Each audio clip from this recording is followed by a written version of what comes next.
આજના સૌથી મોટા સમાચાર મળી રહ્યા છે.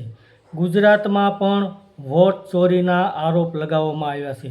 ગુજરાતમાં લગભગ 62 લાખ નકલી મતદારો છે એવું ગુજરાત કોંગ્રેસ પ્રદેશ અધ્યક્ષ અમિત ચાવડાએ પ્રેસ કોન્ફરન્સ યોજી જણાવ્યું હતું. નમસ્કાર દર્શક મિત્રો, લોકસભામાં વિપક્ષના નેતા રાહુલ ગાંધી દ્વારા વોટ ચોરીનો મુદ્દો ખૂબ જ જોરશોરથી ચગાવવામાં આવ્યો ત્યારે હાલમાં બિહારની અંદર રાહુલ ગાંધી અને તેજસ્વી યાદવની વોટ ચોરીના મુદ્દા પર મત અધિકાર યાત્રા ચાલી રહી છે. ત્યારે આ બધાની વચ્ચે હવે કોંગ્રેસે મત ચોરીના મુદ્દા પર ગુજરાતમાં પણ ભારતીય જનતા પાર્ટીને ઘેરી લીધી છે અને ગુજરાતના કોંગ્રેસના પ્રદેશ પ્રમુખ અમિત ચાવડાએ રાહુલ ગાંધીની જેમ જ શનિવારે એક પત્રકાર પરિષદ યોજી મતદાર યાદીમાં ગેરરીતિઓ અને મત ચોરીના આરોપો લગાવ્યા છે.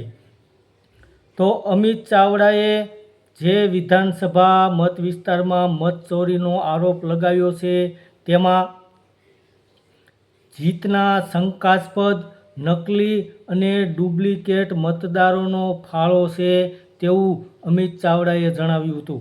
તો ગુજરાત પ્રદેશ કોંગ્રેસના પ્રમુખ અમિત ચાવડાએ જે પત્રકાર પરિષદ યોજીને જણાવ્યું તેમાં તેઓએ 84 વિધાનસભા બેઠકની વાત કરી હતી અને આ બેઠક નવસારી લોકસભાની અંદર આવે છે.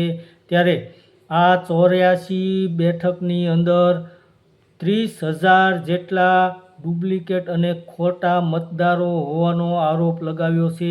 જેમાં અમિત ચાવડાએ કહ્યું હતું કે અમે તપાસ કરી હતી, તેમાં આ ખોટા અને ડુપ્લિકેટ મતદારો અમને તપાસમાં જોવા મળ્યા હતા.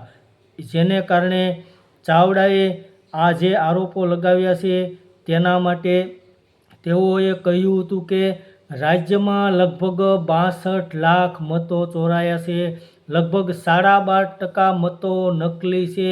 તેમણે એવું કહ્યું હતું કે 84 બેઠક ઉપર અલગ અલગ રીતે મત ચોરાયો છે અને તેઓએ મતદારના નામ, અટક અને ફોટાનું ડુપ્લિકેશન થયું છે, પછી જોડણીમાં ફેરફાર અથવા ભૂલ થઈ છે અને ત્રીજી રીતે એક જ મતદાર પાસે અલગ અલગ મતદાર ઓળખ કાર્ડ, એપિક કાર્ડ હોય છે અને ચોથી રીતે મતદાર યાદી ગુજરાતી સિવાયની ભાષાઓમાં પણ ઉપલબ્ધ કરવામાં આવી છે અને પાંચમી રીતે મતદાર યાદીમાં વ્યક્તિ એક જ છે પરંતુ તેની અટકમાં 1 કે 2 અક્ષરો બદલીને નવો મતદાર બનાવવામાં આવ્યો છે.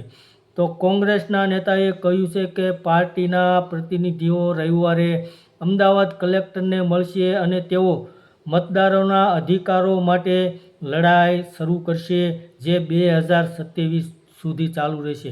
તો હાલમાં સમગ્ર ભારત દેશની અંદર જે વોટ ચોરીનો મુદ્દો ખૂબ જ ચર્ચાઈ રહ્યો છે ત્યારે ગુજરાતમાં પણ ગુજરાત કોંગ્રેસના પ્રદેશ પ્રમુખ અમિત ચાવડાએ મોટો આરોપ લગાવ્યો છે, જેને કારણે ગુજરાતની રાજનીતિમાં પણ હલચલ જોવા મળી હતી.